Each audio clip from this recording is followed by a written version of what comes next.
चलें भाई, चैप्टर 6 है एक्सटर्नल एनालिसिस। आप लोगों ने अभी तक ऑर्गेनाइजेशंस, उनकी टाइप पढ़ ली, ऑर्गेनाइजेशन में अंदर स्ट्रक्चर्स कैसे होते हैं वो पढ़ लिए, ऑर्गेनाइजेशन के स्टेक होल्डर्स पढ़े थे हमने। हमने पढ़ा था इंटरनल स्टेक होल्डर्स होते हैं, एक्सटर्नल स्टेक होल्डर्स होते हैं।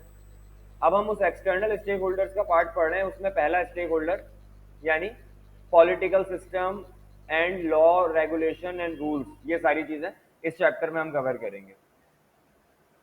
तो सबसे पहले तो हम ये देख लेते हैं कि कौन कौन से एक्सटर्नल फैक्टर्स होते हैं। एक्सटर्नल एनालिसिस होता क्या है बिजनेस का, बिजनेस की जब हम एक्सटर्नल एनवायरनमेंट की बात कर रहे हैं तो आखिर किन किन चीज़ों की बात हो रही है।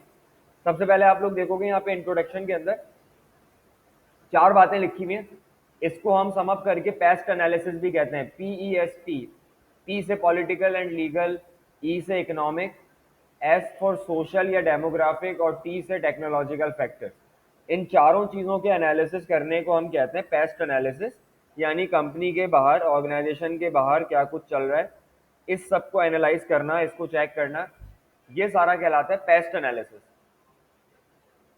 इसको जो है वो अल्टरनेटिवली PESTL एनालिसिस भी कहते हैं, जिसके अंदर फॉर एग्जांपल हम अभी पी के अंदर लीगल और पॉलिटिकल दोनों को काउंट कर रहे हैं। हम लीगल को अगर अलग कर लें क्योंकि दोनों अलग चीज़ें हैं, तो ये PESTL एनालिसिस हो जाएगा, जिसके अंदर पॉलिटिकल, इकोनॉमिक, सोशल, टेक्नोलॉजिकल और लीगल इन्वायरमेंट हो जाएगा। और इसको हम पेस्ट को हम एज अ स्टेप एनालिसिस भी कह सकते हैं। इसमें कोई चीज़ चेंज नहीं हुई, सिर्फ हमने ऑर्डर चेंज कर दिया। स्टेप एनालिसिस यानी इन्हीं चार चीज़ों का एनालिसिस जिनकी अभी हमने बात की कि चार एक्सटर्नल फैक्टर्स हैं। इसी तरह से एक और जो एनालिसिस है एक्सटर्नल एनवायरनमेंट का, उसको हम कहते हैं PESTLE एनालिसिस, यानी political, economic, social, technological, legal, और हमने एक आखिरी ऐड कर दिया एनवायरमेंटल, यानी बिजनेस के आसपास का माहौल, रहने वाले लोग और ये सारी चीज़ें, एनवायरमेंटल एनालिसिस। तो ये सारी चीज़ें जो है वो इसके अंदर कवर्ड होती हैं। अब हम ज़रा इंडिविजुअल इन सब की एग्जाम्पल ले लेते हैं कि ये जो एक्सटर्नल एनवायरनमेंट है बिजनेस का, जो हमें एक्सटर्नली एनालाइज करना है, इसमें हम सब के अंदर करते क्या क्या है। ये जो पेस्ट एनालिसिस है इसमें पी में क्या क्या आता है, ई में क्या आता है, ये ज़रा देख लेते हैं। तो सबसे पहले तो आप ये देखो कि let's say for example a haulage firm might monitor the following factors. Example लेते हैं, एक कंपनी है, वो जो है ना वो ट्रांसपोर्टेशन का काम करती है। एक जगह से दूसरी जगह कमर्शियली बल्क में स्टॉक सप्लाई करते हैं। बिजनेसेस जो है वो इनसे अपना सामान एक शहर से दूसरी जगह या एक मुल्क से दूसरी जगह सप्लाई करवाते हैं। तो इस कंपनी के लिए एक्सटर्नल एनवायरनमेंट क्या क्या है, अगर इसके पॉलिटिकल की बात करो आप, तो सबसे पहले फ्यूल टैक्स। पॉलिटिकल की एक अच्छी एग्जाम्पल है फ्यूल टैक्स, क्योंकि पेट्रोल के ऊपर जो टैक्स है वो कौन लगाएगा, गवर्नमेंट लगाएगी। जो भी पॉलिटिकल पार्टी इन पावर है, जो भी गवर्नमेंट है, वो इसको अप्लाई कर रही होगी। तो फ्यूल टैक्स एक एग्जाम्पल हो गया।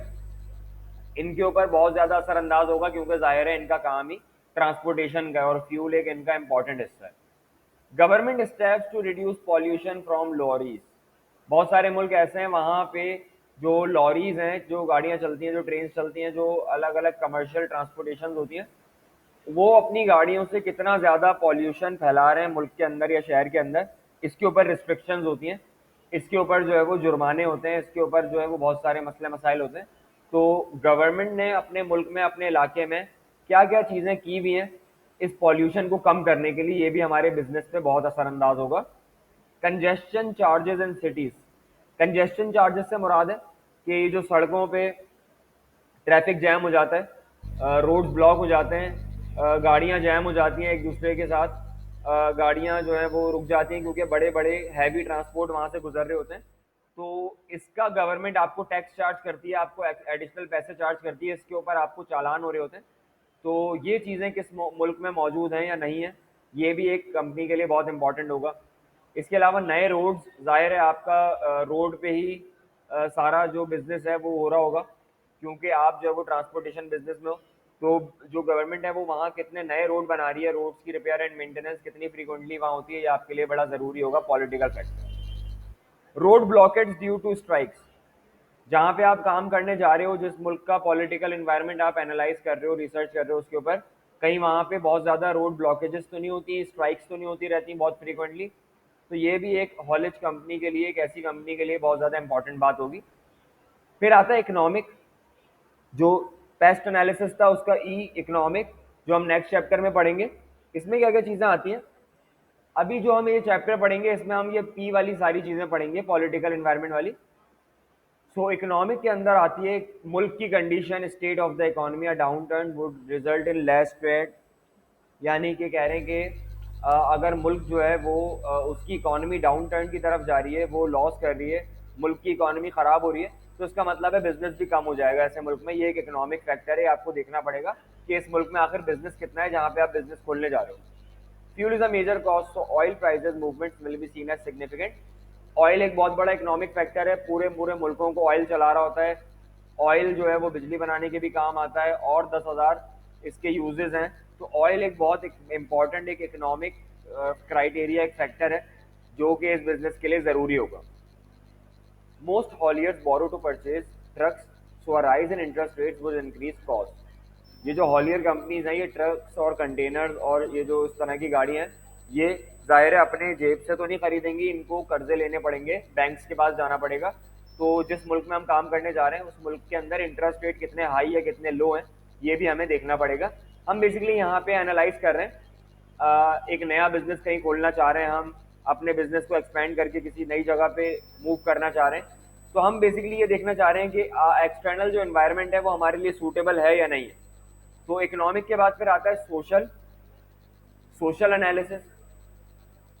सोशल एनालिसिस में क्या आ जाएगा, predicted car numbers and usages would affect livelihood of traffic jam and hence journey times. आपको ये देखना पड़ेगा कि इस मुल्क के अंदर, इस एरिया के अंदर, इस शहर के अंदर कितनी ज़्यादा गाड़ियाँ हैं, कितने ज़्यादा लोग हैं, कितनी पॉपुलेशन है। उसी हिसाब से फिर आपको ये पता चलेगा वहाँ कितना ट्रैफिक जैम होगा और आपकी जो गाड़ियाँ हैं जो एक जगह से दूसरी जगह स्टॉक सप्लाई कर रही होंगी उनको कितना टाइम लगेगा, जर्नी टाइम कितना बढ़ जाएगा।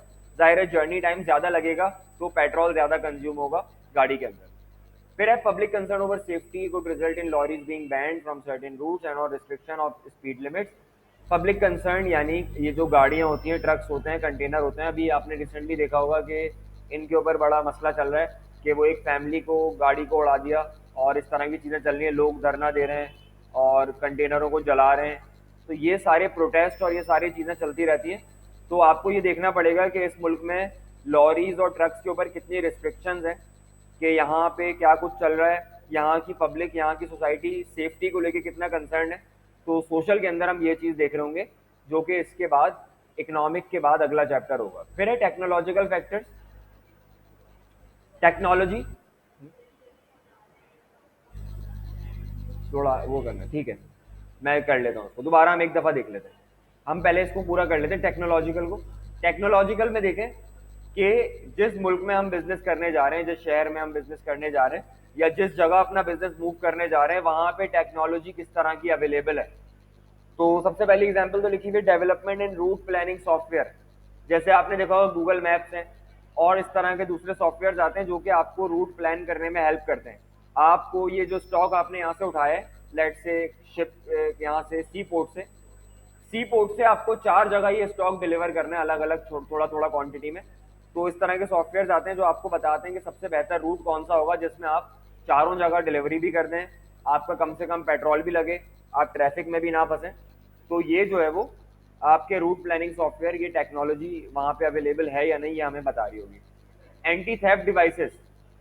एंटी थेफ्ट डिवाइसेस का मतलब है ऐसी गाड़ी के अंदर टेक्नोलॉजी, ट्रैकर और दूसरी चीज़ें जिससे आपकी गाड़ी के साथ चोरी होने के चांसेस कम या ख़त्म हो जाएं। तो गाड़ी के अंदर चोरी रोकने के लिए जो डिवाइसेस लगाई जाती हैं उनको हम एंटी थेफ्ट डिवाइसेस कहते हैं। देखिए ट्रैकर है, जैसे मिसाल के तौर पे ट्रैकर लगा दिया आपने तो आपको पता चल जाएगा वो बंदा कहाँ जा रहा है आपकी गाड़ी लेके। या मिसाल के तौर पे आपने अपनी गाड़ी में लॉकर लगाया हुआ है, अलार्म लगा दिया कोई इस तरह का कि जो आपका ड्राइवर है वो एक अलार्म बजाएगा तो नियरेस्ट पुलिस स्टेशन को जो है वो पता चल जाएगा कि इसके साथ कोई इस तरह का हादसा हो रहा है। तो ये सारी टेक्नोलॉजीज जो है वो हमारे इस बिजनेस के लिए ज़रूरी होंगी। Tracking system to monitor driver hours.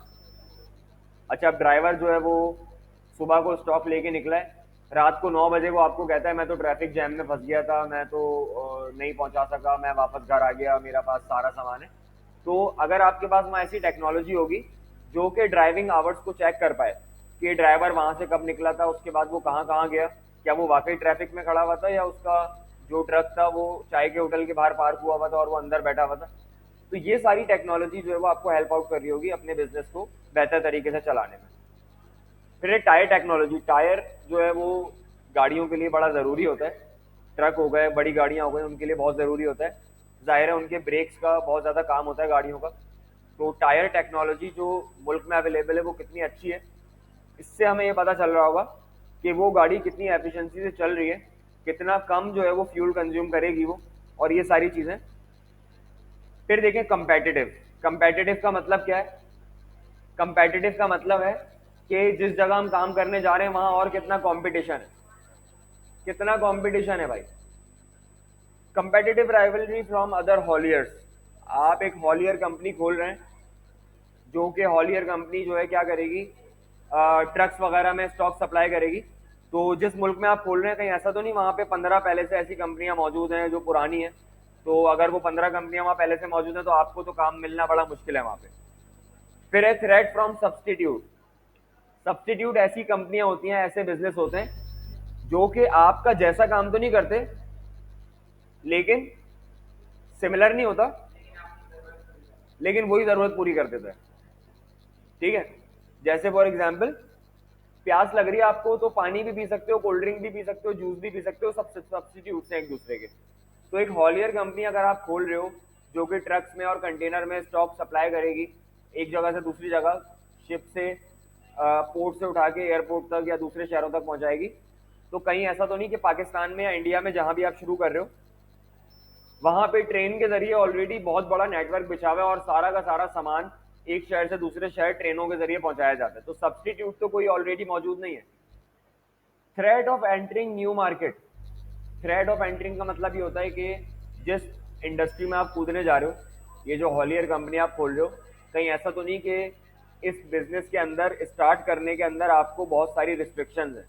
जैसे फॉर एग्जांपल गवर्नमेंट से लाइसेंस लेना पड़ता है, बहुत सारे पैसे किसी को देने पड़ते हैं, या जो है वो किसी किस्म की रजिस्ट्रेशन करानी पड़ती हैं एक्स्ट्रा जा जाके आपको कहीं पे।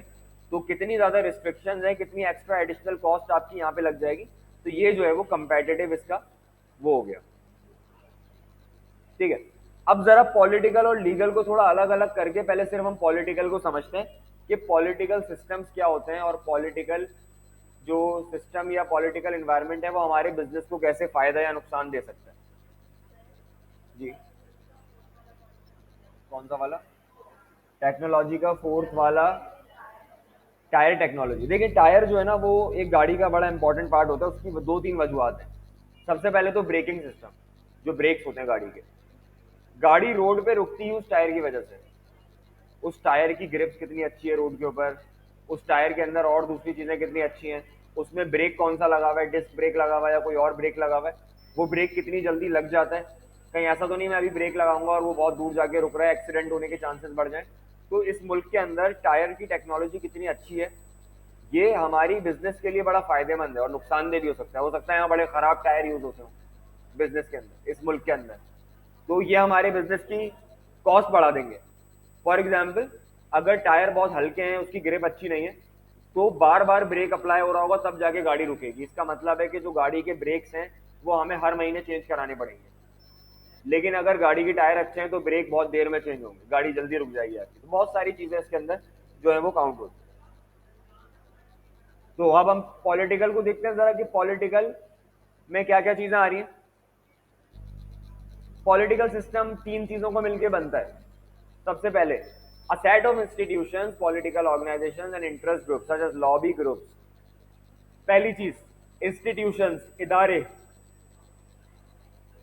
पॉलिटिकल ऑर्गेनाइजेशंस, पॉलिटिकल पार्टीज जो भी पॉलिटिक्स करती हैं, जो भी गवर्नमेंट के लिए खड़ी होती हैं, and interest groups.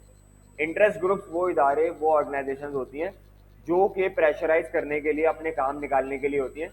For example एक इदारा है जो कि इसलिए बनाया गया है कि मुल्क के अंदर लोग दरख्त ना काटें, जंगलात को नुकसान ना पहुंचाएं। एक इदारा है वो इसलिए बनाया गया है ताकि रोडों पे से गाड़ियों का धुआं कम किया जा सके।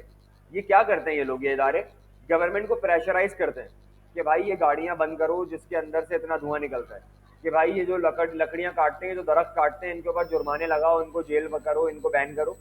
तो ये लॉबी ग्रुप्स, ये प्रेशर ग्रुप्स होते हैं। इनकी बात हम अभी आगे जाके और डिटेल में फिर करेंगे तो पहली चीज जो पॉलिटिकल सिस्टम को बनाती है वो तो हो गई इंस्टीट्यूशंस, इदारे, गवर्नमेंट के इदारे, और पॉलिटिकल ऑर्गेनाइजेशन, पॉलिटिकल पार्टीज, वो सब लोग जो गवर्नमेंट के लिए लड़ रहे होते हैं, खड़े हुए होते हैं, जो गवर्नमेंट के अंदर जाने के लिए कोशिश कर रहे होते हैं। फिर आते हैं सेकंड में रिलेशनशिप बिटवीन देम। इन तीनों लोगों के बीच में आपस में रिलेशन क्या है, इन तीनों का रिलेशन, आपस में इनके क्या ताल्लुक पड़ते हैं, क्या क्या काम रहते हैं, plus rules and norms that govern their function, rules and regulation, आइन, कॉन्स्टिट्यूशन, लॉ, ये सारी की सारी चीजें, ये तीन चीजें मिलके कॉन्स्टिट्यूशन पॉलिटिकल सिस्टम बनाती है। क्या तीन चीजें हो गई, हम रिवाइज कर लेते हैं इसको। पॉलिटिकल इंस्टीट्यूशंस, गवर्नमेंट के इंस्टीट्यूशन, इदारे, army, navy, police, traffic police, ये सारे के सारे, plus political parties, interest groups, lobby groups, ये सारे लोग, गवर्नमेंट के बनाए हुए रूल्स, रेगुलेशन, लॉ, कॉन्स्टिट्यूशन, ये सब चीजें, और इन सब का आपस का ताल्लुक क्या है, ये सब एक दूसरे के साथ मिलकर कैसे काम करते हैं। ठीक है, ये क्या कहलाएगा, पॉलिटिकल या सिस्टम एंड गवर्नमेंट पॉलिसी। तीन लेवल होते हैं पॉलिटिकल सिस्टम के। क्या तीन लेवल होते हैं, हम इनको कह देते हैं ग्लोबल, नेशनल और लोकल। ग्लोबल का मतलब हो गया पूरे वर्ल्ड लेवल के ऊपर, जो कि रिस्पॉन्सिबल हैं पूरी दुनिया के मामलात को चलाने के अंदर। इनके अंदर जो है वो आपने नाम सुना होगा यूरोपियन यूनियन, ठीक है, एशिया की अलग काउंसिल्स हैं, ठीक है, फिर World Trade Organization, World Health Organization. World Health Organization क्या इंश्योर करती है कि दुनिया भर से ज्यादा बीमारियां खत्म की जा सके, कम की जा सके। यूनिसेफ, यूनेस्को, इस तरह के इदारे हैं। तो बेसिकली ये जो है वो इंटरनेशनल गवर्नमेंट्स के बनाए हुए इदारे हैं आपस में मिलके, ताकि किसी खास मसले को टैकल किया जा सके। फिर आते हैं नेशनल लेवल के इदारे या नेशनल लेवल की गवर्नमेंट, जैसे मुल्कों की गवर्नमेंट, पाकिस्तान की गवर्नमेंट, यूएस की गवर्नमेंट, कनाडा की गवर्नमेंट। और फिर आते हैं लोकल गवर्नमेंट। लोकल गवर्नमेंट के अंदर क्या हो गया, सूबे की गवर्नमेंट, किसी शहर की गवर्नमेंट, किसी डिस्ट्रिक्ट की, किसी इलाके की गवर्नमेंट। तो ये जो है वो तीन स्टेजेस होते हैं अलग अलग गवर्नमेंट सिस्टम के। इनको जो है फिर फर्दर हम तीन हिस्सों में जो है वो अथॉरिटी के डिवाइड करते हैं। सबसे पहले सुपरा नेशनल अथॉरिटी के हिसाब से अब हम देख रहे हैं। अथॉरिटी का मतलब ये, सुपरा नेशनल वो तमाम इदारे हैं दुनिया भर के अंदर जो कि हर नेशन के ऊपर अथॉरिटी रखते हैं, दुनिया के हर मुल्क पे अथॉरिटी है। जैसे यूनाइटेड नेशंस, यूनाइटेड नेशंस का मतलब ही यही है, दुनिया भर की सारी नेशंस ने मिलकर एक इदारा बनाया और वो लोग आपस में मिलकर दुनिया को बेहतर तरीके से चलाने की कोशिश करते हैं। तो यूनाइटेड नेशंस को जो अथॉरिटी है, उस अथॉरिटी को हम कहते हैं सुपरा नेशनल अथॉरिटी, यानी हर नेशन के ऊपर उनकी अथॉरिटी है। इसी तरह इंटरनेशनल कोर्ट ऑफ जस्टिस, अगर आपको जस्टिस अपने मुल्क में नहीं मिल रहा तो फिर आप इंटरनेशनल कोर्ट ऑफ जस्टिस में जाओगे, जहां पे फिर जो कि बना हुआ इसी काम के लिए कि दुनिया भर में किसी के साथ भी कोई इनजस्टिस ना हो रहा हो, किसी के साथ भी कोई गलत ना हो रहा हो। यूरोपियन पार्लियामेंट, यूरोपियन पार्लियामेंट जो है वो यूरोप के तमाम मुल्कों की पार्लियामेंट है, जो कि यूरोपियन कंट्रीज के लिए जो है वो काम कर रही होती है। तो इसके अलावा अलग अलग यूरोपियन कोर्ट्स, क्योंकि आप यहाँ पे ACCA पढ़ रहे हो तो यूके के हिसाब से यहाँ पे यूरोपियन और इस बारे में ज़्यादा बात हो रही है। तो यूरोपियन कोर्ट्स हैं, जैसे लेबर कोर्ट है, कंज्यूमर कोर्ट है। लेबर कोर्ट का मतलब है कि अगर आपको कोई किसी गलत बात के ऊपर नौकरी से निकाल देता है तो आप उस पर कोई केस करोगे, जाहिर है वो केस कहाँ जाके करोगे, लेबर कोर्ट में करोगे कि मैं यहाँ पे लेबर था, काम करता था, मेरे साथ गलत हुआ है, मुझे इन्होंने आज बोला कि आप कल से जॉब पे नहीं आइएगा। इसी तरह कंज्यूमर कोर्ट होते हैं, कोई चीज़ आपने खाई, आपको फूड पॉइजनिंग हो गई, बीमार पड़ गए, उल्टियाँ हो गई, तो इसके लिए आप जाओगे कंज्यूमर कोर्ट। अगर आपको लोकल लेवल पे आपको मसला हल नहीं हो रहा, नेशनल लेवल पे भी नहीं हो रहा, तो फिर आप इंटरनेशनल केस की तरफ जाओगे। अगर कोई इंटरनेशनली आपके साथ ऐसा मैटर हुआ है कि आप जो है किसी और मुल्क में बैठे हुए थे, कहीं गए थे किसी और मुल्क में, तो आप जो है वो फिर वहाँ से इंटरनेशनल कोर्ट को जो है वो अप्रोच कर सकते हो, वहाँ पे केस दायर कर सकते हो अपना। हाँ, नहीं, अगर आप एज अ पाकिस्तानी भी हो और आपको लग रहा है कि पाकिस्तान में मेरा मसला हल नहीं हो रहा, तो आप अपना केस वहाँ पे पुश कर सकते हो। हाँ, इंटरनेशनल कोर्ट के अंदर कर सकते हैं आप पुश। वैसे जो है वो होता ही है, जब आप इतने बड़े लेवल पे जा रहे होते हैं तो मुल्क जो है वो कोशिश करता है यहीं पे आपका मसला हल कर दिया जाए कि आप वहाँ तक पहुँचे ना, वहाँ तक ना जाए। अच्छा खैर, सुपर नेशनल के बाद नेशनल अथॉरिटी, ऐसे इदारे, ऐसे इंस्टीट्यूशन जिनकी अथॉरिटी सिर्फ एक मुल्क के अंदर ही है, नेशन के अंदर है, जैसे गवर्नमेंट्स, पार्लियामेंट्स। पाकिस्तान की पार्लियामेंट, पाकिस्तान की गवर्नमेंट, यूके की। इसी तरह सीनियर कोर्ट्स जैसे सुप्रीम कोर्ट होता है पाकिस्तान में, ठीक है, यूके में भी सुप्रीम कोर्ट होता है। तो सुप्रीम कोर्ट जो एक ऐसा इदारा है जिसकी नेशनल लेवल पे अथॉरिटी है। मुल्क के किसी भी बड़े से बड़े इंसान के ऊपर आप केस कर सकते हो सुप्रीम कोर्ट में जाके, किसी भी इदारे पे आप केस कर सकते हो, इंस्टीट्यूशन पे, ऑर्गेनाइजेशन पे, बिजनेस पे केस कर सकते हो।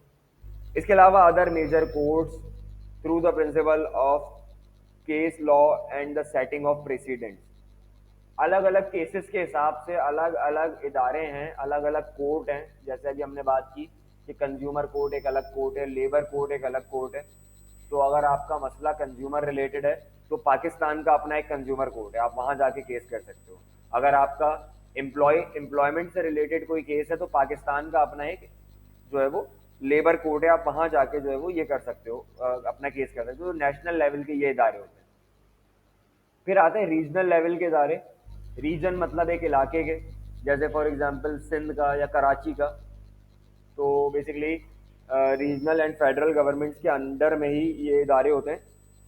इनकी अथॉरिटी सिर्फ अपने अपने रीजन की होती है। जैसे फॉर एग्जांपल कराची का हाई कोर्ट, यहाँ पे आप सिर्फ कराची के मैटर लेके जा सकते हो और कुछ नहीं ले जा सकते, क्योंकि इसकी अथॉरिटी सिर्फ इतनी है। इसके अलावा लोकल काउंसिल्स होती हैं, यूनियन काउंसिल और दूसरे इदारे जहाँ जाके आप अपने डॉक्यूमेंट्स बनवाते हो, बर्थ सर्टिफिकेट और ये सारी चीज़ें, उन सब की भी इदारे जो अथॉरिटी है वो अपने रीजन की हो सकती है। मिसाल के तौर पे आप जाते हो अपने एनआईसी के लिए तो वो कहते हैं कि नहीं भाई आपको फलाने नादरा में जाना पड़ेगा, या ड्राइविंग लाइसेंस के लिए जाते हो तो आपको कहते हैं आप अपने डिस्ट्रिक्ट के अपने इलाके के नादरा में जाएं या ड्राइविंग लाइसेंस ऑफिस में जाएं, क्योंकि आप उनके पास अथॉरिटी नहीं है कि वो आपके एरिया के लोगों का कोई डॉक्यूमेंटेशन प्रोसेस करवा सके। तो हर इदारे की अपनी अपनी एक लिमिटेशन होती है कि वो किस जगह का किस हद तक का रिस्पॉन्सिबल है और अथॉरिटी रखता है, ठीक है। अब ये जो गवर्नमेंट सिस्टम, पॉलिटिकल सब हम चीज़ें पढ़ रहे हैं, इसका हमसे ताल्लुक क्या है? एज अ बिजनेस गवर्नमेंट हमें कैसे अफेक्ट कर सकती है, या गवर्नमेंट का हमसे क्या रिलेशन है, हम क्यों इस बारे में पढ़ रहे हैं आखिर? तो बेसिकली कुछ चीज़ें ऐसी हैं जो कि डायरेक्टली गवर्नमेंट इम्प्लीमेंट करती है, गवर्नमेंट उनको डायरेक्टली कैटर कर रही होती है, देख रही होती है। जैसे फॉर एग्जांपल हाउसिंग, अगले अगले एग्जांपल में देखें, इलस्ट्रेशन 2 में लिखा हुआ है। सबसे पहले हाउसिंग। हाउसिंग जो है वो दुनिया भर के अंदर क्या होता है कि न्यू जो स्कीम्स होती हैं, प्रोजेक्ट्स होते हैं हाउसिंग के, वो गवर्नमेंट,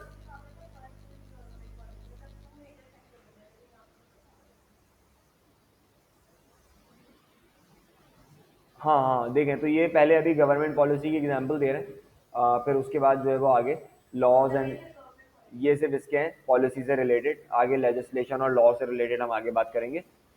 गवर्नमेंट की कौन सी पॉलिसीज हमें कैसे अफेक्ट कर सकती हैं, हाउसिंग से रिलेटेड पॉलिसीज। क्योंकि यूके में, यूरोप में गवर्नमेंट जो है वो ये बनाती हैं चीज़ें, ये जो घर बन रहे होते हैं, नई सोसाइटीज़ बन रही होती है, गवर्नमेंट बनाती है। इसके प्रोजेक्ट गवर्नमेंट देती है लोगों को, कंस्ट्रक्शन कंपनीज को। तो क्या होता है, गवर्नमेंट, अगर आप एक कंस्ट्रक्शन कंपनी है तो आपको ये देखना पड़ेगा कि गवर्नमेंट की क्या पॉलिसी है हाउसिंग स्कीम्स को लेके, हाउसिंग प्रोजेक्ट्स को लेके, कि गवर्नमेंट कितना फ्रीक्वेंटली वहाँ पे घर बनवाती है, हाउसिंग प्रोजेक्ट्स बनवाती है, कि आपके पास काम आएगा भी या नहीं आएगा। ये चीज़ें आपको देखनी पड़ेंगी गवर्नमेंट पॉलिसी के अंदर। फिर क्राइम, क्राइम के अंदर ये देखना पड़ेगा कि गवर्नमेंट का कितना सख्त होल्ड है इन चीज़ों के ऊपर, कि उस मुल्क में क्राइम कितना है। अगर कोई क्रिमिनल एक्टिविटी में इन्वॉल्व होता है तो गवर्नमेंट ने क्या उसके साथ जो है वो रखा हुआ है कि उसको कितने हद तक सज़ा दी जाती है। जाहिर है सज़ा कितनी सीवियर होगी इससे ये डिसाइड होगा कि आगे कितने लोग और ये काम करेंगे। तो क्राइम जो है वो किसी भी मुल्क में कम और ज़्यादा उसी वक्त होता है जब आपने वहाँ पे सख्ती की भी होती है क्रिमिनल एक्टिविटीज़ और इन चीज़ों के ऊपर। फिर है एजुकेशन। ज़ाहिर है एजुकेशन आपके बिजनेस को अफेक्ट करेगा। अगर गवर्नमेंट की पॉलिसी एजुकेशन को लेकर बहुत अच्छी है, यानी गवर्नमेंट एजुकेशन में बहुत पैसे खर्च करती है, तो इसका मतलब है ऐसे मुल्क में बिजनेस खोलना आपके लिए बड़ा अच्छा होगा। वहाँ पढ़े लिखे लोग हैं, आपको अच्छा लेबर मिलेगा, अच्छे एम्प्लॉयज़ मिलेंगे। तो एजुकेशन जो है वो आपको ऐसे अफेक्ट करेगी। डिफेंस, डिफेंस से मुराद है कि वो मुल्क अपने डिफेंस के ऊपर, अपने आर्मी पे, इन चीज़ों के ऊपर कितना खर्च करती है। तो एज अ कंपनी जो कि बनाते हैं असला वगैरह, अगर मिसाल के तौर पर आप टैंक्स बनाते हैं, गन्स बनाते हैं, तो आपके लिए एक ऐसा बिजनेस, एक ऐसा मुल्क आइडियल होगा जिसकी पॉलिसी डिफेंस की बहुत स्ट्रांग हो। यानी वो डिफेंस पे बहुत पैसा खर्च करता है। तो ऐसे मुल्क में अगर आप एक गन्स की या एक टैंक बनाने की कंपनी खोल लेंगे तो क्या होगा, आपको अच्छे प्रोजेक्ट्स मिल जाएंगे वहाँ पे। डिफेंस मतलब अपना बचाओ, मतलब एक आर्मी, नेवी, एयरफोर्स, ठीक है, इस सेंस में कि उस मुल्क का कितना ज़्यादा फोकस इस बात पर है कि मैं दूसरे मुल्कों से अपना डिफेंस स्ट्रॉन्ग कर लूँ, इस सेंस में। फिर है हेल्थ केयर। तो गवर्नमेंट की क्या पॉलिसीज़ हैं, गवर्नमेंट ने क्या बनाई हुई है हेल्थ केयर से रिलेटेड? क्या इन्होंने अपने सब लोगों को हेल्थ केयर फ्री प्रोवाइड किया हुआ है? अगर किया हुआ है तो उसका मतलब है कि ऐसे मुल्क के अंदर आप जो है वो दवाओं की कंपनी खोल सकते हो। गवर्नमेंट आपसे अच्छे पैसों में जो है वो मेडिसिन उठा लेगी और अपने फिर वहाँ पे लोगों को दे रही होगी। तो हेल्थ रिलेटेड कितना आगे है वो मुल्क या कितना पीछे है, ये आपको जो है वो उसके अंदर देखना पड़ेगा हेल्थ केयर पॉलिसी के अंदर। एनर्जी पॉलिसी, एनर्जी से रिलेटेड अलग अलग पॉलिसीज होती हैं गवर्नमेंट की। जैसे किसी मुल्क के अंदर सोलर पैनल पे टैक्स हो सकता है, किसी मुल्क में सोलर पे कोई भी टैक्स नहीं होगा। तो अगर आप एक सोलर की कंपनी है तो आपके लिए आइडियल वो कंपनी है जहाँ पे सोलर पे टैक्स ना हो, वहाँ पे आप ज़्यादा अच्छा बेच पाएंगे। इसी तरह से और दूसरे फॉर्म्स ऑफ एनर्जी हैं अलग अलग, जैसे for example nuclear power, hydro electricity, तो जो डैम्स वगैरह से बनाई जाती है। तो अगर आप एक कंस्ट्रक्शन कंपनी है जो कि बड़े लेवल पे दुनिया भर के अंदर डैम्स बनाती है बड़े बड़े, तो अगर आपको पता है कि एक मुल्क आइंदा अगले सालों में बहुत सारे डैम्स बनाने वाला है, तो आपके लिए बड़ा आइडियल है कि आप वहाँ पे जाएं, उन्हें अप्रोच करें, उस मुल्क में अपना बिजनेस स्टार्ट करें। तो एनर्जी जो है वो जाहिर है आगे, अभी प्रेजेंट भी है और आगे का फ्यूचर भी है, क्योंकि इलेक्ट्रिसिटी एनर्जी के बगैर कुछ भी पॉसिबल नहीं है। हमारी सारी इंडस्ट्रीज इसी से फ्यूल होती है। इन्वायरमेंट से रिलेटेड क्या पॉलिसी है गवर्नमेंट की, ये देखना पड़ता है हमें। इन्वायरमेंट से मुराद है यहाँ पे माहौल, यानी जो फैक्ट्रीज से जो गैसेस निकलती हैं जो माहौल को ख़राब करती हैं, उन्हें हम ग्रीन हाउस गैसेस कहते हैं। तो गवर्नमेंट ने क्या पॉलिसीज़ बनाई हुई है कि ये जो फैक्ट्री हैं जिनसे धुआं निकल रहा है, क्या इनको साल के आखिर में कोई एडिशनल टैक्स देना पड़ेगा माहौल को आलूदा करने के लिए, या गवर्नमेंट ने इन पे और कोई चीज़ लगाई हुई है कि आपको, मिसाल के तौर पे आप साल में इतना आलूदा करते हैं माहौल को, तो आपको हर महीने 1000 दरख्त लगाने, मिसाल के तौर पे। तो आपको ये भी देखना पड़ेगा कि गवर्नमेंट कितनी स्ट्रिक्ट है अपने माहौल को लेके। जाहिर है आप उस माहौल में जाके काम करेंगे तो आपको पता होना चाहिए कि वहाँ पे उनकी क्या पॉलिसीज है, ठीक है। फिर है फार्मिंग। फार्मिंग जो है वो जाहिर है एक बड़ा इम्पॉर्टेंट पार्ट है किसी भी मुल्क का। एग्रीकल्चर, फार्मिंग, ये सारी चीज़ें, खास तौर पे पाकिस्तान जैसे मुल्क का, पाकिस्तान का 70% जो पॉपुलेशन है वो फार्मिंग से, एग्रीकल्चर से जुड़ा हुआ है। तो पाकिस्तान का जो मुल्क है, पाकिस्तान की जो गवर्नमेंट है, वो अपने किसानों को कितनी आसानियां प्रोवाइड करती है फार्मिंग करने के अंदर। क्या वो लोग ट्रैक्टर खरीद पाते हैं, क्या वो लोग सीड्स खरीद पाते हैं, फर्टिलाइजर खरीद पाते हैं? नहीं खरीद पाते, तो बड़ा मसला है। अगर आप एक फैक्ट्री लगा रहे हो ट्रैक्टर बेचने की, लेकिन पता चला है पाकिस्तान में तो किसान ही गरीब है, पाकिस्तान में तो किसान के पास पैसे ही नहीं है, तो पाकिस्तान में ट्रैक्टर की कंपनी खोलना आपके लिए बेकार है।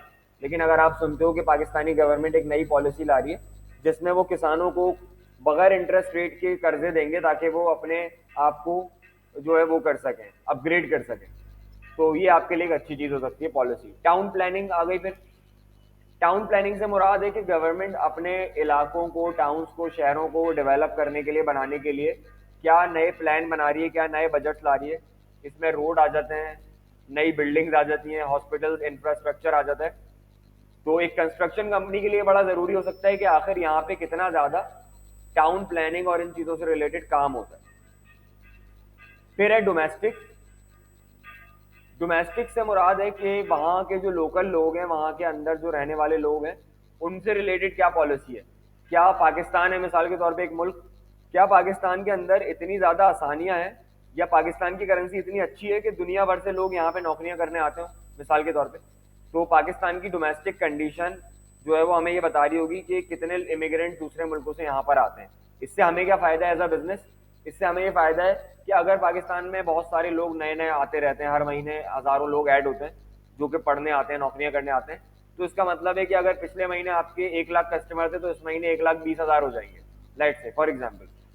तो आपके लिए एक आइडियल कंट्री वो होगी जहाँ पर आसानी हो जाने की, नए लोग आ सकें पढ़ने के लिए, नौकरियां करने के लिए। तो बहुत अच्छा एक आइडियल सिनेरियो होगा ये ऐसे बिजनेस के लिए जो कि ज़्यादा कस्टमर्स को कुछ बेचना चाहेगा।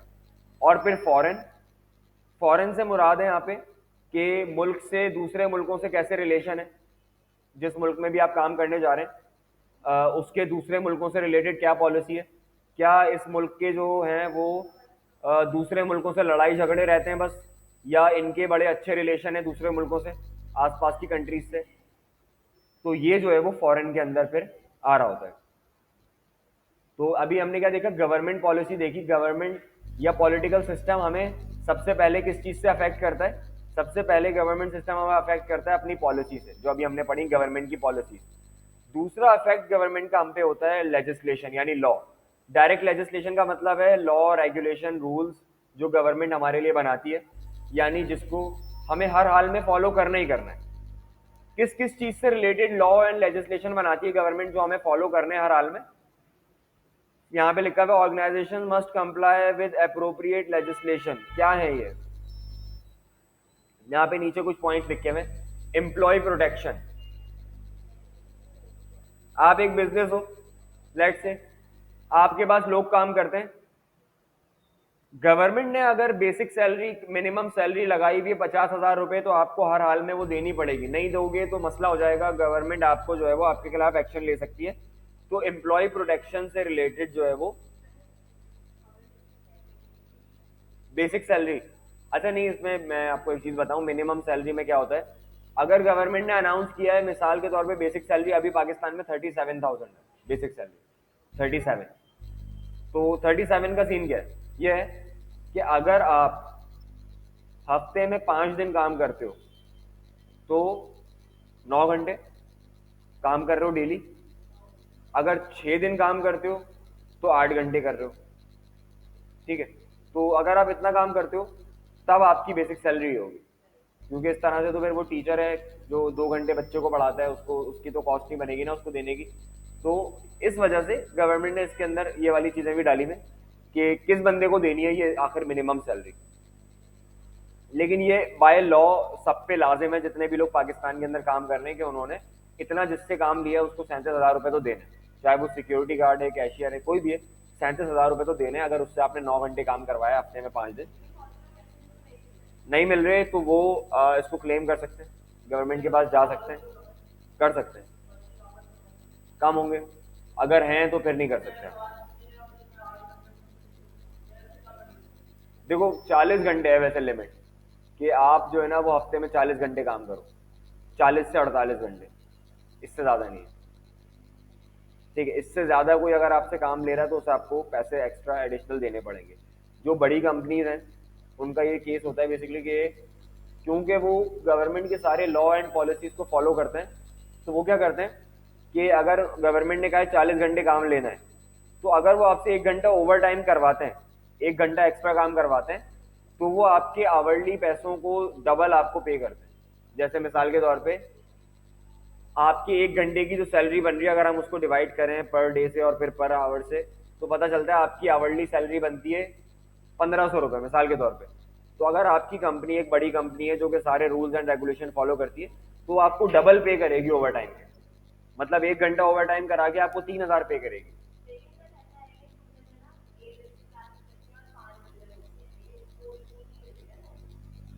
तो कितने घंटे हैं? 8 से 5, 9 घंटे।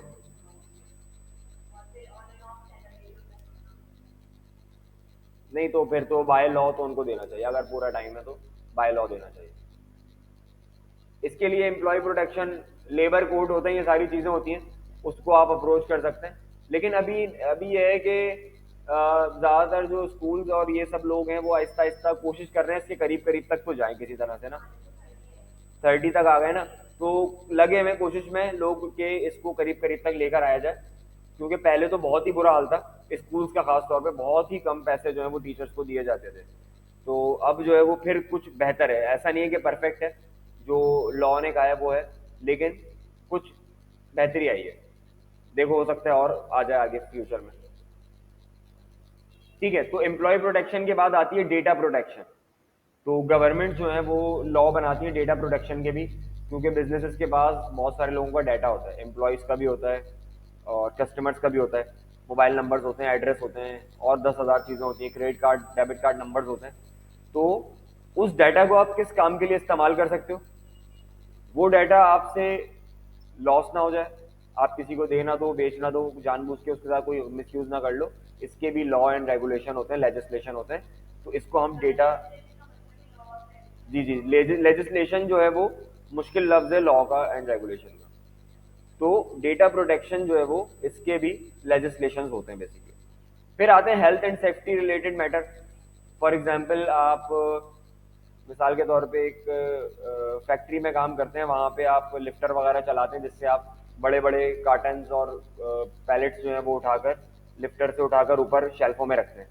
तो ऐसी जगह पे आपने हेलमेट पहना हुआ है या नहीं पहना हुआ, वहाँ पे आपकी प्रॉपर सेफ्टी है या नहीं, ये भी गवर्नमेंट के लॉज हैं बाकायदा कि जितने भी बिजनेस हैं वो सब के सब इसको इंश्योर करें कि जितने लोग आपके पास काम कर रहे हैं वो सब एक हेल्थी एंड सेफ एनवायरनमेंट में काम कर रहे हो, उनकी हेल्थ को और उनकी सेफ्टी को कोई मसला ना हो जाए, उनका कोई इस तरह का कंसर्न ना हो। फिर आता है कंज्यूमर प्रोटेक्शन। जाहिर है जो आपका कस्टमर है, आपका कंज्यूमर है, उससे रिलेटेड भी लॉज होते हैं गवर्नमेंट के कि आप उन्हें क्या मार्केटिंग के वक्त उन्हें क्या बोल सकते हैं। मिसाल के तौर पे आप उनसे क्या वादे कर सकते हैं, टीवी एड के अंदर आप क्या क्या बोल सकते हैं, क्या नहीं बोल सकते। आप जो वादा कर रहे हैं अपने कस्टमर से वो आपकी प्रोडक्ट से पूरा भी होना चाहिए। इससे रिलेटेड तक भी लॉ होते हैं गवर्नमेंट के। तो कंज्यूमर प्रोटेक्शन नहीं है? अच्छा, चलें इन चारों को वैसे ही अपने पास लिख लें। Employ protection, data protection, health and safety and consumer protection. ये डिफाइन भी नहीं हुए आपके पास आगे? Employ protection, data protection define है नहीं है?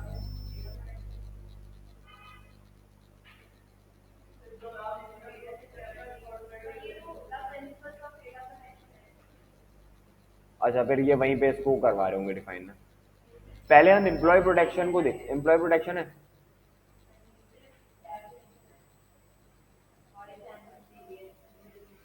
आपके पास, हेडिंग है ये, अल्लाह भला करे आपका, ये जो बॉक्स बना हुआ है, दिखाओ भैया, हम क्या पढ़ रहे थे अभी, प्रिंसिपल। अच्छा,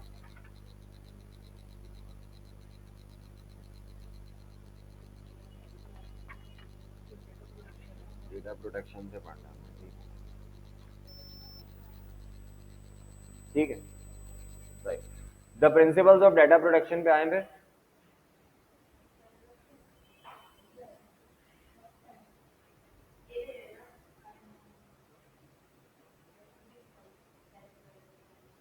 भाई इसको खत्म करते हैं बस, ये एंड पे ये चैप्टर भी ना।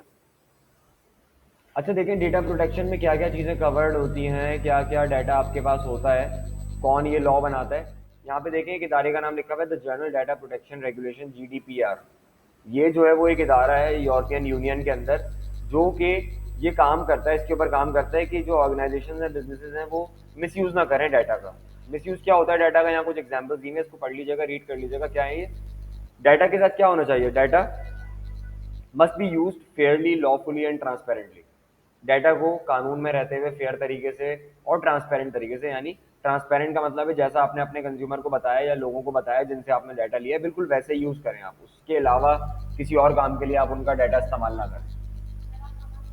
ये देखें डाटा प्रोटेक्शन, हाँ ये लिखा हुआ है, हेडिंग डली हुई डाटा प्रोटेक्शन की, उसके नीचे पॉइंट्स में लिखा हुआ है 1 2,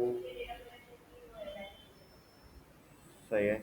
उसके नीचे पॉइंट्स नहीं आ रहे कि point number 1 use Fairlie lawfully, हाँ ये वाले कर रहे हैं, ठीक है। तो आप ना जो अपने कस्टमर्स हैं, अपने लेबर है या जिसका भी डाटा आपके पास है, वो आप ना फेयरली, लॉफुली, ट्रांसपेरेंट तरीके से इस्तेमाल कर रहे हो। जिस स्पेशल काम के लिए आपने डाटा लिया सिर्फ उसी लिए कर रहे हो, और किसी और एक्सटर्नल एक्सप्लिसिट काम के लिए ना यूज हो रहा हो, सही तरीके से आपका डाटा इस्तेमाल हो रहा है, उसको सिर्फ रीड कर लेना। बहुत बेसिक बातें लिखी हुई हैं, कोई इसके अंदर ऐसी चीज़ नहीं है जो मैं यहाँ पे बैठ के आप लोगों को बताऊँ। खैर, उसके बाद जो है वो कुछ ऐसी चीजें हैं जिनके ऊपर बहुत स्ट्रॉन्ग लीगल प्रोटेक्शन, अगले पेज पे लिखा हुआ है, there is strong legal protection for sensitive information such as. कुछ चीजें ऐसी हैं जिनके ऊपर बहुत ज्यादा स्ट्रिक्ट है गवर्नमेंट के रूल्स एंड रेगुलेशन, ये लिखा हुआ है, there is strong legal protection for sensitive information. Next page पे होगा, पॉइंट्स में race, ethnic background, religious belief, bullets बने हुए होंगे, नेक्स्ट पेज पे होगा।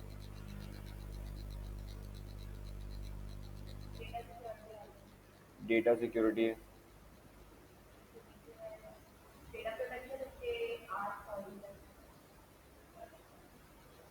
सही। 8 पॉइंट्स के बाद देखें लिखा हुआ data protection act 2018 supplements the GDPR, सही है ना ये। फिर अगली लाइन में लिखा है there is strong legal protection for sensitive information, सही। तो ये कुछ सेंसिटिव चीजें हैं जो कि बहुत ज्यादा स्ट्रिक्टली गवर्नमेंट और इदारे जो है इनको देख रहे होते हैं कि कम से कम कोई इसका मिस यूज ना करे। जैसे लोगों की रेस, उनका एथनिक बैकग्राउंड, नस्ल वगैरह, रिलीजन उनका, ये सारी चीजें कहीं ये आप किसी को लीक ना कर रहे हो किसी के बारे में। पॉलिटिकल ओपिनियंस, लोगों के पॉलिटिकल ओपिनियंस, वो किस पॉलिटिकल पार्टी को सपोर्ट करते हैं या किसको वोट दिया उन्होंने। ट्रेड यूनियन मेंबरशिप, किस ट्रेड यूनियन के मेंबर्स हैं, किस ट्रेड इदारे के मेंबर हैं, उनके जेनेटिक्स, बायोमेट्रिक्स, उनके फिंगरप्रिंट्स, उनके आई प्रिंट्स, और जो दूसरी चीज़ होती है ब्लड ग्रुप्स या ये सारी चीज़ें, उनकी सेक्स लाइफ एंड ओरिएंटेशन यानी उनके जेंडर्स वगैरह और ये सारी चीज़ें। तो ये कुछ सेंसिटिव चीज़ें हैं जो कि यूरोप के अंदर जीडीपीआर ने बहुत ज़्यादा इनके ऊपर स्ट्रिक्ट रिस्ट्रिक्शंस लगाई हुई। यहाँ पे देखें लिखा हुआ है ह्यूज फाइन्स जो है वो लग रही होती है लोगों के ऊपर नॉन कंप्लायंस की सूरत में। नॉन कंप्लायंस का मतलब है कि अगर आप इन प्रिंसिपल्स को, इन लॉज को फॉलो नहीं करोगे तो इसका मतलब है आप इनको कंप्लाई नहीं कर रहे, नॉन कंप्लायंस कर रहे हो। तो इसके दौरान में आपके ऊपर बहुत सारे जो है वो जुर्माने और इवन आपको बैन भी किया जा सकता है। बहुत सारी चीज़ें आपके साथ जो है वो हो सकती हैं इस सूरत के अंदर। हाँ, किसी का डाटा लीक कर देते हो, बेच देते हो, या खुद गलत इस्तेमाल कर लो आप, बहुत होता है। और लोगों को पता नहीं होते अपने राइट्स कि अगर किसी ने हमारे साथ ऐसा कर दिया तो हम उसके खिलाफ पूरा एक प्रॉपर केस बना सकते हैं। तो ये सारी चीज़ें होती हैं। अभी एक एग्जांपल आएगी देखिएगा, फिर आपको अंदाज़ा होगा कि यहाँ पे जो है वो कितना ज़्यादा सख्ती इसके ऊपर है। डेटा सिक्योरिटी, इस वाले चैप्टर के अंदर, पूरे इसके अंदर मेजर पार्ट थ्योरी का, ये मेजर पार्ट। एक चैप्टर इकोनॉमिक्स का है, उसमें ग्राफ्स वगैरह हैं काफ़ी ज़्यादा। यही मसला है इस पेपर में, यही फंसते हैं लोग। तो यही मसला है, थोड़ा सा अंग्रेजी पे आपने अपना काम करना होगा, लाजमी लाजमी हर हाल में सबको। मैं बताता हूँ उसके लिए हल, बताता हूँ क्या हल है। हल है उसका भी, कोई मसला नहीं है, उसका भी हल है। बस ये चैप्टर खत्म करते हैं, आखिरी टॉपिक रह गया, फिर हम इस पर बात करते हैं। डेटा सिक्योरिटी, किन किन चीज़ों से डाटा की सिक्योरिटी ज़रूरी है, क्या क्या मसले हैं ऐसे जिनसे हमें डाटा को सिक्योर करना है, कौन नुकसान पहुंचाएगा डाटा को, क्या हो सकता है बुरा। पहला फिजिकल रिस्क है। फिजिकल रिस्क क्या है, जो डाटा है आपका वो किसी फिजिकल रिलेटेड चीज़ की वजह से ख़राब हो सकता है, चोरी हो सकता है, डैमेज हो सकता है। जैसे आग लगने से, सैलाब आने से, इलेक्ट्रिसिटी शॉर्टेज होने से, या और किसी इस तरह के रिलेटेड फिजिकल चीज़ की वजह से। और दूसरा मसला हो सकता है ह्यूमन ह्यूमन रिलेटेड इशू। एक इंसान डेटा चुरा सकता है, बेच सकता है, वायरस वगैरह उस डेटा में डाल सकता है, एक अनऑथोराइज बंदा उस डेटा को एक्सेस कर ले। ये सारे ह्यूमन रिस्क हैं। जो इंसान से पहुंचाने जाने वाले नुकसान है डाटा को, जो इंसान डाटा को नुकसान पहुंचाएगा वो ह्यूमन रिस्क है। और जो फिजिकल कुदरती तौर पे अल्लाह ताला की तरफ से होंगे वो सारे ह्यूमन रिस्क हैं।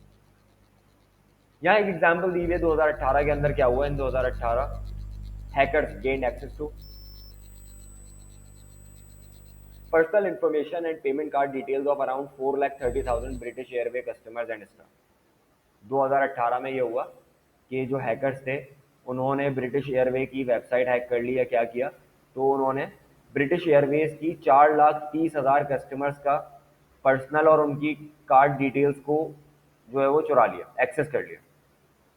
हुआ क्या, this cyber attack continued unnoticed for 2 months during busy summer holiday period. 2 महीने तक वही काम करते रहे, उस डाटा को उन्होंने एक्सेस किया, निकाला, सब कुछ किया इस डाटा के साथ। 2 महीने तक कंपनी को पता नहीं चला। फिर क्या हुआ, this security failure led to significant loss of reputation and a fine ordered by the UK government information commissioner office of 20 million euros, 20 million pounds, reduced from 183.4 million pounds due to COVID-19 pandemic's financial impact. Those affected by the data leak also received a confidential settlement. तो basically क्या हुआ, British airway को किसी hackers वगैरह ने hack कर लिया। उन हैकर्स ने बहुत सारे 4,30,000 कस्टमर्स का प्राइवेट पर्सनल इन्फॉर्मेशन जो है वो वहां से निकाल ली, जिसकी वजह से उन लोगों को बड़ा नुकसान भी पहुंचाया होगा। तो क्या हुआ, एक तो हम देखते हैं ऐसा इम्पैक्ट कि उस बिजनेस की रेपुटेशन बहुत खराब हुई होगी, लोगों ने बोला होगा भाई यहाँ सफर नहीं करो, यहाँ से हमारा डाटा चोरी हो जाएगा। दूसरा ये देखें फाइनेंशियल नुकसान कितना हुआ, क्योंकि ये कोविड के दौरान हुआ था, तो इनिशियली जो इंग्लैंड की गवर्नमेंट थी उन्होंने 183 मिलियन डॉलर, 183 मिलियन पाउंड का जुर्माना लगाया था। लेकिन क्योंकि कोविड चल रहा था, कोविड में फाइनेंशियल सिचुएशन बड़ी खराब थी पहले ही बिजनेसेस की, तो गवर्नमेंट ने इस 183 को कम करके 20 मिलियन पाउंड कर दिया था, कम कर दिया था 20 मिलियन पाउंड। ठीक है, और प्लस एक और चीज कही जाती है इसके बारे में कि जो लोग जिनका डाटा लीक हुआ था, जिन्हें इस डाटा लीक की वजह से नुकसान पहुंचा, उन लोगों को भी ब्रिटिश एयरवेज ने कॉन्फिडेंशियल सेटलमेंट दी थी, जो कि पब्लिक को नहीं बताई गई, कॉन्फिडेंशियल रखी गई, छुपा के रखी गई। कॉन्फिडेंशियल सेटलमेंट उन लोगों को भी दी जिनको इस बात से नुकसान पहुंचा होगा। तो ये जो है वो कॉन्सिक्वेंसेज होते हैं अगर आपका डाटा जो है वो किसी और का डाटा आप इस तरह से आपकी वजह से जो है डैमेज हो जाता है या खराब हो जाता है या कुछ भी उसके साथ हो जाता है। तो हमें करना क्या है, क्योंकि देखिए इसमें हमारी गलती तो नहीं है, हमने तो नहीं गायब किया डाटा, हमारे पास से किसी हैकर ने आके एक्सेस कर लिया। इसके लिए अब हम क्या करें, हल क्या है इसका, हमारे पास क्या solution.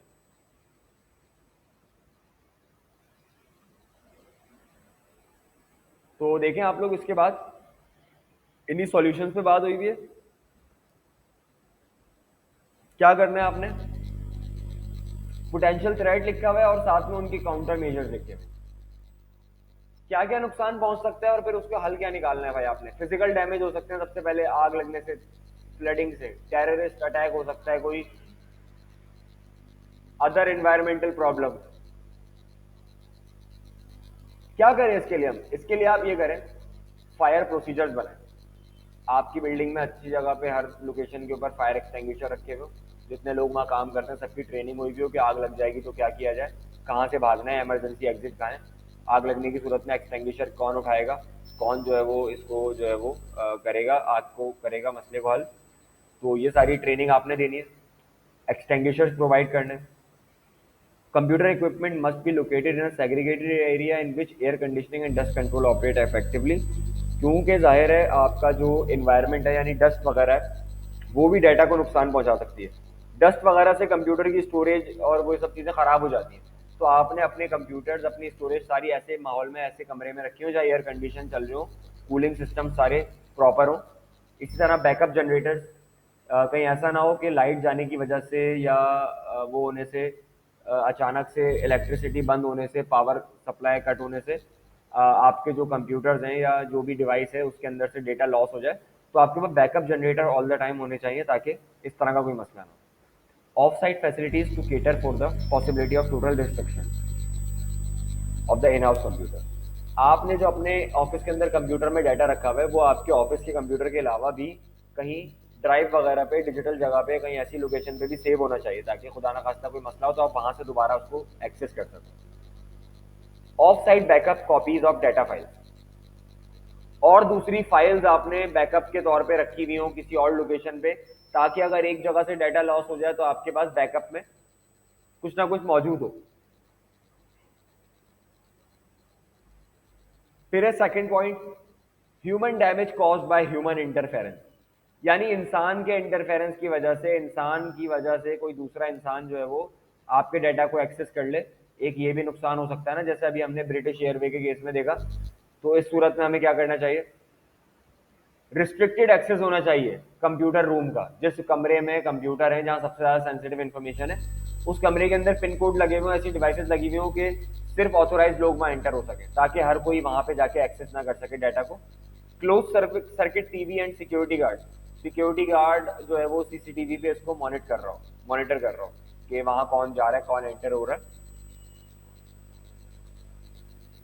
Hardware can be physically और इलेक्ट्रॉनिकली टैग्ड और sound and alarm if it is remove from the building. ऐसा भी हो सकता है कि आपके कंप्यूटर को, हार्ड ड्राइव को, लैपटॉप को कोई बिल्डिंग से लेके जा रहा है, घर ले जा रहा है ताकि डाटा कॉपी कर लेगा उसमें से। तो आपकी बिल्डिंग में ऐसे अलार्म होने चाहिए कि जिसके अंदर कोई ऐसी चीज़ आपकी बिल्डिंग से बाहर जा रही है या अंदर एंटर हो रही है तो वो अलार्म बज जाए ताकि आप इस मसले को पहले ही पकड़ सकें। इसी तरह hardware can be lock down. आप उस हार्डवेयर को कहीं पे लॉक करके ऐसी जगह पे रखो कि वो किसी के भी एक्सेस में ना हो, अनऑथराइज्ड एक्सेस में ना हो। फिर क्या हो सकते हैं मसले? ऑपरेशनल प्रॉब्लम्स आ सकती हैं, जैसे बग्स बग्स वगैरह होते हैं। जैसे फॉर एग्जांपल सॉफ्टवेयर चलते चलते अचानक बंद हो गया, कोई प्रॉब्लम हो गई उसके साथ। यूजर ऑपरेशनल एरर्स और जो अलग अलग किस्म के एरर होते हैं, कंप्यूटर नहीं चल रहा, इंटरनेट नहीं चल रहा, डिवाइस नहीं चल रही आपकी, ये सारे एरर्स, इनके लिए हम क्या करें?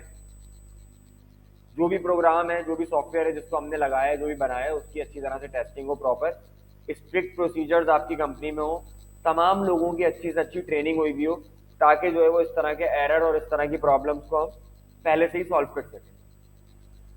फिर है डेटा करप्शन। डेटा को करप्ट भी किया जा सकता है, खराब भी किया जा सकता है।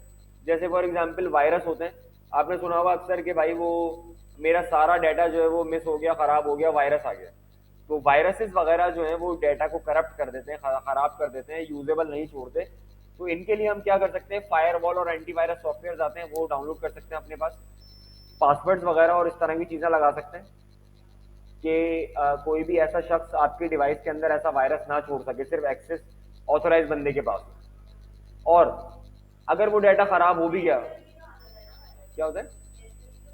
आ जाते हैं। जैसे मिसाल के तौर पे किसी ने ईमेल भेज दी, उसमें लिंक है, उसको क्लिक करने से आ गया। कोई वेबसाइट आपने विजिट की थी, वहां पे किसी चीज से आपके पास आ गया, तो आपने इसको जो है वो प्रॉपर सारी चीजें रखनी है, एंटीवायरस वगैरह, ताकि इस चीज से आप बच सको।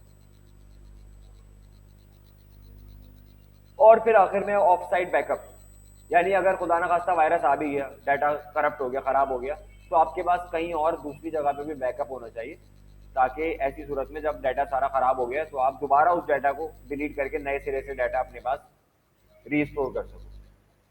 फिर है डाटा थेफ्ट। डाटा चोरी भी हो जाता है, फ्रॉड करके कोई आपसे डाटा चुरा लेता है।